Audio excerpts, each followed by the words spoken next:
Hi, this is Chike Coleman, and that's Central Hess, and this is Real Reviews, the Cinematic Underground, the show where we talk about new movies, TV, and sometimes other stuff. Usually I have Central here for the rewind, but this week we decided to go with current movies, so it's an extra special edition of the Cinematic Underground. And this week comes two films that I've been very excited to see over the past 6 months, because I've known about them for that long. The first of which is 8th Grade, directed by Bo Burnham, and the second of which is Spike Lee's Black Klansman, said with an extra K. Yeah, I guess that K in the middle is silent. Yeah, I don't know. I've been trying to figure that out. Bert and Ernie should help me out with that on Sesame Street. So, I want to start with 8th Grade, directed by Bo Burnham, starring Elsie Fisher. The plot of this is pretty simple. It's a girl who has a YouTube channel in 8th grade, who basically does motivational little tips on how to get through life. But the counterpoint to that is she doesn't know how to follow them herself. She's incredibly shy, kind of nerdy. Somebody you could definitely find yourself being friends with at any point in 8th grade. And she's got a really sweet single father dad who does his best to try and encourage her to be her best self. But she's so caught up in the social media world that she kind of ignores that. She's got this pool party she's invited to by one of the popular girls, but she was only invited because her mom made her. She doesn't really have body confidence, though that's something she often preaches in her videos, to be your best self. Here's the thing. This movie has a lot of critical acclaim, and it's well-deserved because it's an honest portrayal of what it's like to be in 8th grade. Most of the internet functions that she has now weren't present when I was in 8th grade. They were starting to be, but they weren't fully present yet. And definitely not when I was in 8th grade. Definitely not when you were in 8th grade either, so we're both feeling old man syndrome at this point. Elsie Fisher does a fantastic, relatable job in her role as Kayla. I like her a lot in this film. I was definitely endeared to her throughout this film. This is what I like to call a bottom movie. A movie that if you don't see it at the right time, it can't really affect you. It's like everything outside of the chamber of what I saw was, yeah, that's 8th grade experience as it is in modern times, but I don't know what I'm really supposed to take from it other than be yourself. Wait, what kind of movie is it? You said a what? A bottle movie, like a bottle movie. So like you're in the if you know about this film and you're excited about it and you're of that age range where you're either a parent of an 8th grader or you're an 8th grader yourself, right? Then it's great. If you're outside of that chamber, kind of really doesn't do all that much. All right, so I'm biased because I have a son who's in 7th grade, so I guess I fit into that the zone. Right. Okay. So then, my question to you is, how were you affected by 8th grade? I love this movie. I thought this was the best movie I've seen probably all year, because this movie was the most honest movie that I have seen since I don't know when. I actually believed that the people in this movie were behaving like real people. Yeah. And for me, that was such a breath of fresh air compared to so many other movies that we see coming out. I don't watch a lot of like teenage movies, so I went into this movie with a little bit of trepidation. Yeah, of course. But I was blown away by this movie. So I'm going to start there. I love this movie. Don't get me wrong. I have not a single complaint about this film. There are dick moments when there are supposed to be dick moments, where people just... Clarify what you mean by dick moments, please. At some point in the film, her crush asks her, does she take nude photos? Right. And she says yes. Then he also asks her, hey, do you do blowjobs? Keep in mind that the girlfriend that he had broke up with him earlier that day. Right. So basically you learn automatically by that one conversation, yes, his girlfriend sent new photos and did blowjobs, and he's just searching for the next best thing. I got the impression that he broke up with her because she wouldn't send him nude photos. I don't know. I went the other way with that. But I think the key point is you're saying he's a dick. Yeah, all right, he really is. Yeah, and that's a good point. So she meets different people who are of her age. Or older. Or older. Some are older, right? And the people she interacts with are, some of them are nice people, like the guy who she sort of has a dinner with the chicken McNuggets. Some of them are dicks. Yeah. And some of them are nice to her. Some of them try to take advantage of her. Yeah. But again, it just felt like a very natural, here's somebody navigating these really treacherous waters of being in 8th grade. Yeah. And learning how to deal with the world. And that, it's not, people are starting to show themselves for who they are. Yeah. And I think that's the hardest part is, you're watching her navigate this, and you're like, "Oh, honey, no, get away from that! Oh, honey, no, this guy took his shirt off. That's a really bad sign." Right. I mean, there's the one extended scene in the car where the whole audience, you could just feel the audience squirming, like, "Oh, no, get out of there! Run!" Everybody wants to just yell at her to. Yeah. And you're just like, "Oh, like, please don't." And I just thought they handled that scene incredibly well because it made you feel everything, and yet at the end of the scene, they really not too much had happened, but the audience had gone through a roller coaster of emotions. And the other thing that helps this film is there's so much humor in it. Yeah. So much humor. Like her reaction when she actually does look up what blowjobs are after the fact. Hilarious. Just anything and everything involving her dad. Seeing her dad in the mall, that's another thing, and trying to get him to go away. Right. The heart-to-hearts they have at home are also really funny.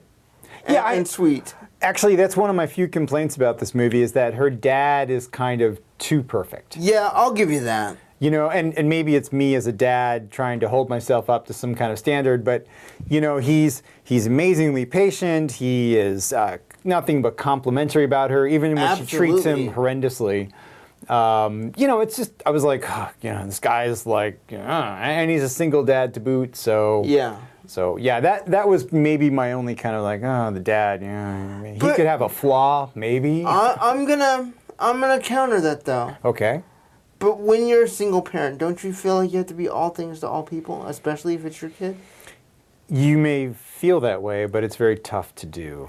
You're thinking I'm probably that it not made giving it look easy, or what are you saying? Yeah, he made it look easy, and I'm probably not giving too much away in saying that raising kids can be challenging at times. Yeah. And he makes it look really easy, and he does have this extended sequence where he just kind of talks about how wonderful she is, and so maybe he's such an easygoing dad because of how wonderful she is, but I don't know. Okay, fair enough. Yeah. This is a movie that I can positively recommend. I know that it's basically getting ready to leave theaters entirely, which sobers them. Well, I mean, if you look at the number of showtimes they have for it, it's like literally 3 at Savoy, and that's it. Well, I'll say this. So let's talk about this part for a second, because one of the things I thought going in was, okay, this thing is rated R. Mm-hmm. And if the target audience is theoretically 8th graders, they can't see it. Well, I mean, and now I did notice there were some parents who brought their kids to the show that I saw. Okay. So my question going into this was, will I be able to recommend this to other parents of 8th graders? And So tell me what you think about that. Do you think this is appropriate viewing for 8th grade kids?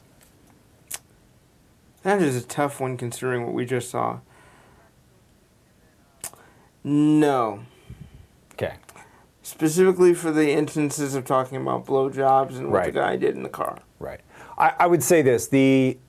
I was frustrated because I felt like they probably could have cut about 10 seconds of screen time and gotten a PG-13. You could have done a cutaway right when he took his shirt off and then gone to her reaction at the house. That scene I don't think really even necessitates the R. To me, it's the YouTube videos that she looks up on about blowjobs. Yeah. And actually, and what I kind of looked up afterwards was they do use the F word 5 times, which is 4 more than a PG-13 is allowed. Mm. So, changing a little bit of terminology, cutting a couple Or you seconds could out of the YouTube turn the F word stuff. into something else, which is what other people do. That's right. So I was kind of frustrated with this movie that they didn't, because this movie has so much value for kids.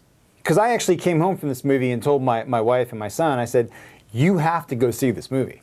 Did they eventually do it, or hopefully this weekend. Okay. So I would strongly recommend this to people as long as they understand that, first of all, there's an extended discussion of fellatio.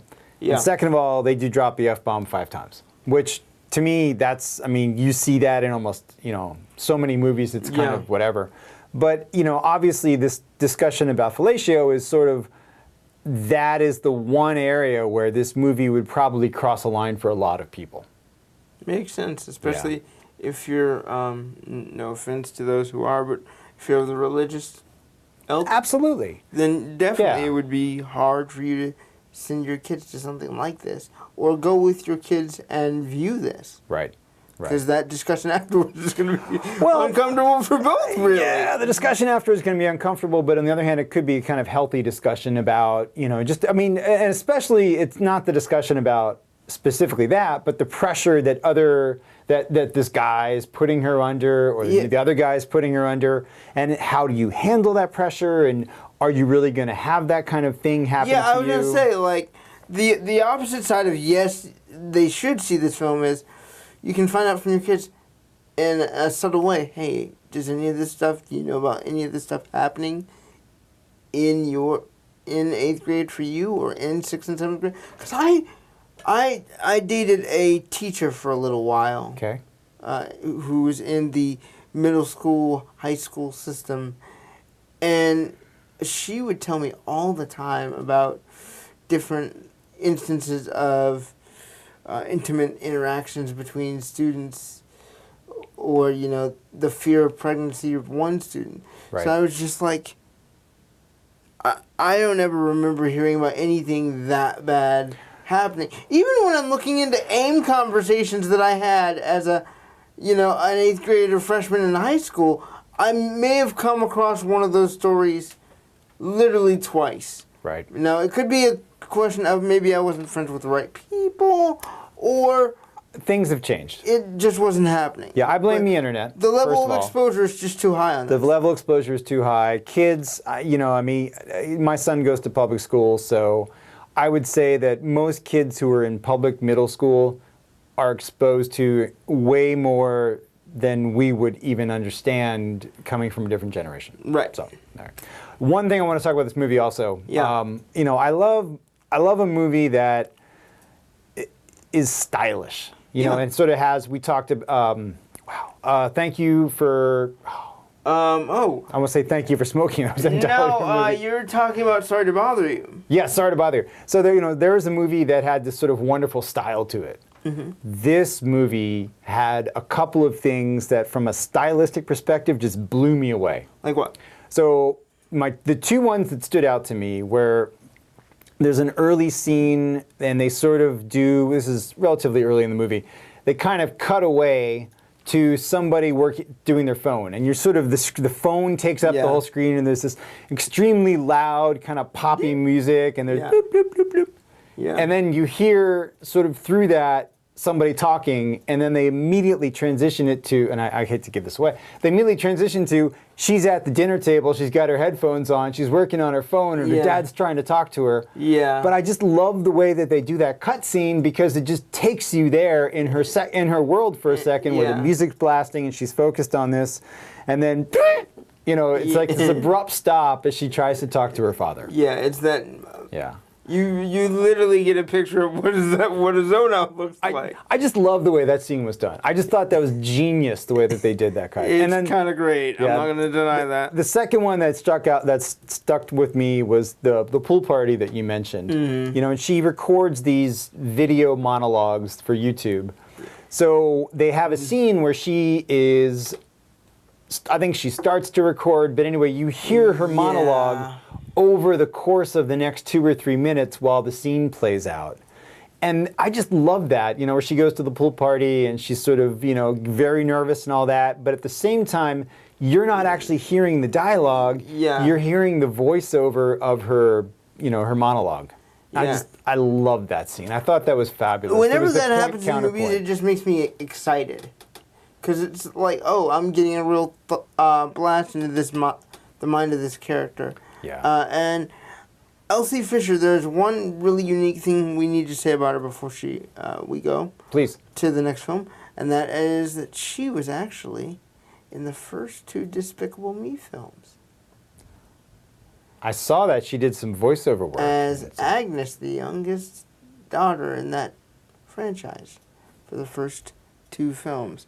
So she's not unknown to us, but she is unknown to us. She's not unknown to people who watch the voiceover credits. Yeah, if you watch the voiceover credits, she's there, guys. She's there. But overall, great first time writing and directing from Bo Burnham, Yes. a comedian who I would have never thought would have done a movie like that or about that subject matter. Comedians keep surprising us. First you got Jordan Peele with Get Out, now you got Bo Burnham with 8th Grade, and yeah, it's just remarkable work from these new, and I hate to say this word because it's such a cliche, but auteurs. Ooh. Well, they are writer-directors, so I guess you Yeah. can throw that out there. Yeah, you can. So speaking of writer-directors, there's a segue. Yeah, speaking of writer-directors, there is a return to form for one of my favorite directors, a guy that I have as my profile pic on my Facebook page. Mr. Spike Lee comes back again with a new film entitled Black Klansman. It centers on a police officer new to the force in Colorado Springs named Ron Stallworth, who goes about trying to become a member of the force, you know, first being put in records, you know, digging up the records of black people for these cops so that they can do their... Well, digging up wanna the records say- of anybody who I they want to ask say for. dirty work, but like, it feels like they're specifically targeting black people within those files more than anything else. Well, those are the parts that Spike shows you, yeah. Yes, that's from Spike's lens and point of view. So in this Spike Lee joint, we find Ron Stallworth doing something completely out of the box, and I'm still stuck on this. Did he do it just for fun, or was he just trying to exhibit a reaction from the officers around him to prove his worth? Because In terms of trying to join the KKK? in terms of having that conversation to join the KKK, yes. So I did some reading because Okay. when it's based on a true story, I always like to kind of try to find out how much of this is true. Yeah. So the first 2/3 of the movie apparently stick fairly close to what happened. So he contacted the KKK because they did have an ad in the paper, Okay. and little deviation, he didn't call them, he sent them a letter, and then they called him back. So when they called him back, then he sort of had to prove his racist, his chops. Yeah. So, and when he tells the story during interviews, he talks about how he just kind of let off a string of all these different obscenities, and and that's how he was showing them, yeah, I'm one of you. Yeah. So I was not so much, I think, to get a rise out of his coworkers. It was more to show the KKK people that he was They legit. play it that way, though. I don't think the first call was played that way. Later calls are played for kind of Later more calls fun. are definitely played for that. First call, maybe not. Yeah. So anyway, he basically talks his way into joining the KKK, here henceforth known as the organization. And a white officer needs to take his place because, yeah, he's a black officer doing this investigation, and they're only going to take a white officer. So they get this other guy who we later find out has some interesting family lineage. Yeah, and that part was invented for the film. That's just... I have so much respect for that. So, both officers work in tandem to create one seamless picture of this one person, Ron Stallworth. In the meantime, you see Ron Stallworth, the African-American actual person, doing things with the African-American club within his community. meeting people who have the ethos and ideology of Angela Davis, wanting, black people to be free and not oppressed. And those, to me, are the most interesting scenes in the movie. Skip everything that happened with the Klan. For me, the most interesting and most involving part of the movie is everything he does within the African American culture, club, or society that he kind of integrates himself into, because he really, throughout the most of the film, for me, doesn't feel like he belongs there. Okay. Because he is an undercover cop and he is playing a part. That's right. But he really just feels out of his comfort zone the entire time. And for me, the most important scene is not the call with David Duke. It's not, the ensuing bomb threat that occurs. But that first meeting in that, I guess a hall, concert hall where that guy speaks, and listening to the power of those words and watching the reactions to those words, amazing stuff. Amazing stuff about what was going on during those times and how people were feeling. What did you think of BlacKkKlansman? Well, I liked the parts of this movie a lot that progressed along a story. And I love the way the story was told in this sort of blaxploitation film kind of feel. There was little things like the music, and then there's some scenes where he's on the phone with somebody and they kind of have the line down the screen. I love that. And then you have the other, just straight out of this 1974 playbook. And I thought that was great. I agree with you. Some of the most powerful, that's do not recall it. Eldridge Cleaver's new name, but yeah, the rally scene was a very strong and emotional scene. I will disagree a little bit that I felt like the romantic relationship was actually, to me, one of my less favorite didn't parts need to of be this. there at all. Yeah, and she was invented. So that character was invented. The whole relationship was invented. I would have preferred, honestly, from my perspective, to have a more, some of my favorite moments of this movie was the sort of tension that was on there about trying to maintain these two different people and how are they going to keep this going. A little bit more of a straight kind of cop narrative. Yeah. I thought those parts of the movie were really good. Indeed. And were well played. I enjoyed lots of this movie, but there are some things that I kind of nitpick on. And then for me, again, I liked the story of the investigation. Yeah. I did not so much like the let's tie it all up with a nice bow ending, which I was not really crazy about. For example, and we're giving him a little bit away here, sort of getting that other officer in trouble who had accosted people. There's so much about that part as well bothers me. Yeah, so that was, it's not necessary to do, first of all, they sort of introduced this, and again, I have every right for Spike Lee as a filmmaker to make these kind of choices, but he's introduced that new idea into the story, which didn't exist in the real Ron Star Wars story. Then he uses it at the end to kind of wrap things up as this. Oh well, we got him busted. Hey, that's great stuff. Then I was really torn with the ending. Which that's harkens, interesting. Yeah, which harkens to the Charlottesville events. And this movie, I got to give it props. It did this within 1 year of Charlottesville and included all that footage and discussion. Now, at first, when I was watching the Charlottesville part, I was like, well, this is sort of unnecessary to the movie. But then they tied it all into David Duke because they had clips of him at Charlottesville. Yeah. And the things he was saying, and then I went, oh, well, I guess that's fair because he's a character in the movie, so that does give them the avenue to bring this in. Otherwise, I just kind of felt like it was, hey, you made a good movie, you've given major points, but then it's just he keeps loading stuff on the scale to sort of tip the scales to prove his point. It felt unnecessary until the David Duke part at the very end, and then I went, oh, okay, got it.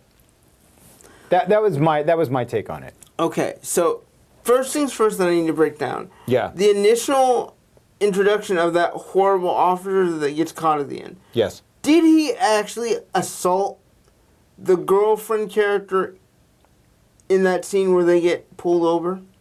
Well, They make it clear that he kind of did. yeah, well, in the sense that there was hands on her body in a distinctly inappropriate way. Exactly. That's right. I don't think that they implied that it went beyond that. Okay, because I was confused for a second. Like, did he actually? No, I did not.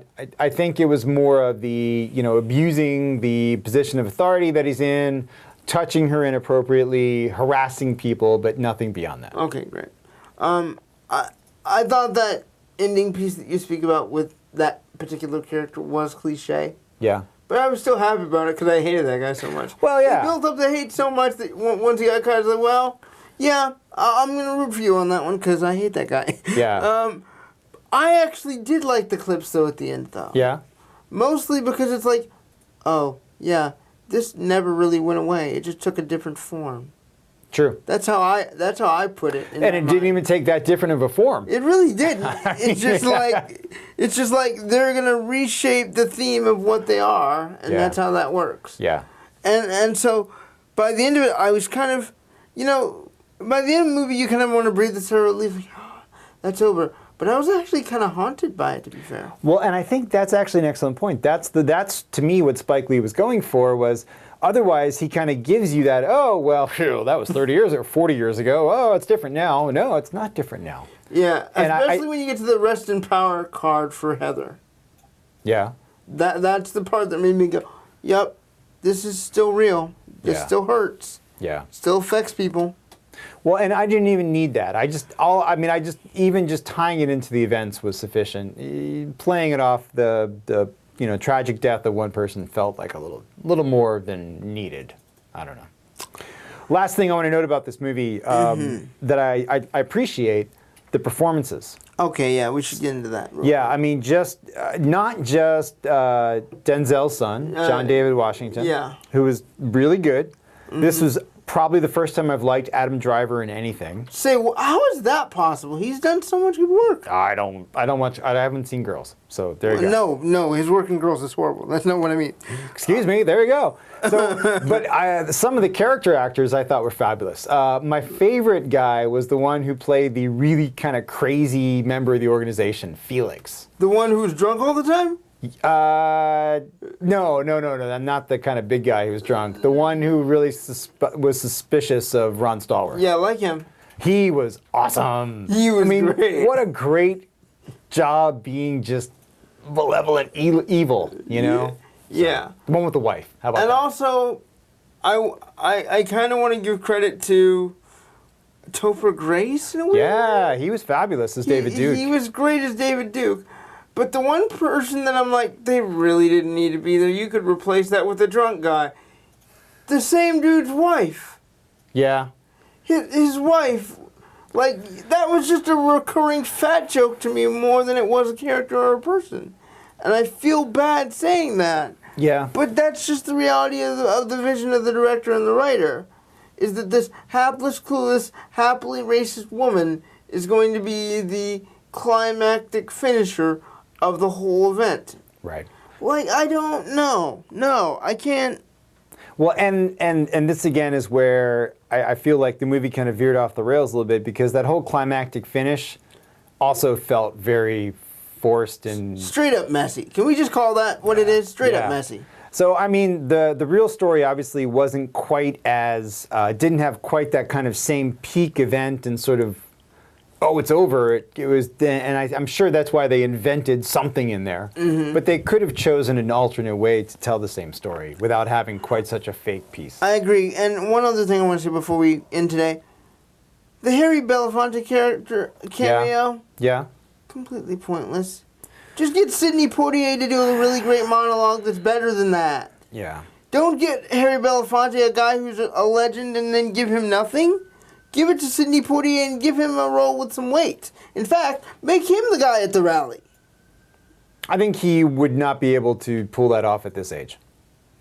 I don't count age out for anything because Tony Bennett's 93 and he's doing another album with Diana Krall. Yeah, but I mean, So- the character is supposed to be in his young, in his 30s, let's say. So, I thought the guy who did the speech was fabulous. He was great, and he So, needs but more I'm work. with you. I mean, Sidney Poitier would be better than Harry Belafonte in that role, and even that whole scene is kind of questionable as to its need. It really is. Another example is Slowed the movie all the way down. Yeah. So, All right. All right. So, in Can you closing, recommend it? We can definitely highly recommend Black Klansman. And if you haven't seen it, go see it. And in fact, see it twice. Because if you don't catch everything the first time, there's so much you can discuss when you see it a second time. There you go. Same with 8th grade. So those are our 2 movies for this week. Next week, I have no idea what's out next week, actually, to be honest with you. We will see. We will see. But one of the films for sure will be 2001, A Space Odyssey, Which TK has never seen. which I've never seen. And I'm going to assign you a documentary. Ooh, good. 3 Identical Strangers for when it comes to documentary days at the Art Theater. Okay. If it's going to be otherwise, yeah, don't have the ability to see it. Yeah, But 3 Identical Strangers will be our documentary film that we will both see because that looks fantastic. Sounds great. All right, until then, we will see you guys next time. See you at the movies. Bye.